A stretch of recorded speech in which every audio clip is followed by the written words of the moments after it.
पंचम वेद नाट्य अनुष्ठान पक्षर आयोजित हो 20तम राज्यस्तरीय नाटक महोत्सव भुवनेश्वर भंजकला मंडप में आयोजित यह नाटक महोत्सव 5 दिन धरी चली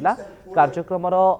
अंतिम संध्यारे संवाद संपादक तनया पट्टनायक को अमीय पट्टनायक स्मृति सम्मान में सम्मानित कर 5 जन व्यक्ति विशेष को पंचम वेद सम्मान दि जाइए। अंतिम संध्यारे नाटकर मायादास द्वारा रचित नाटक एका मंचस्थ होता।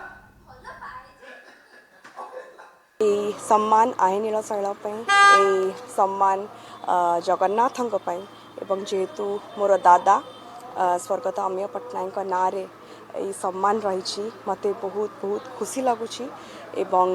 मु आशा करुच्ची जे आगु को चॉकलेट प्रोडक्शन आउरी बेसी नाटक करिबा एवं दर्शक मान को नाटक सहित जोड़िब। जो आमे वर्तमान होची पंचम वेदर 20 वर्ष धरी नाटक अनुष्ठान करी नाटक बंचेवा भारी कष्ट से दर्शक दर्शक जदि ठीक रे ठीक समय आसवे एवं नाटक देखिए तर निश्चित अनुष्ठान माने आशा करेंगे कि आम निश्चय बचु। तनय मैडम कहते नाटक टिकेट देखी आसवे लोक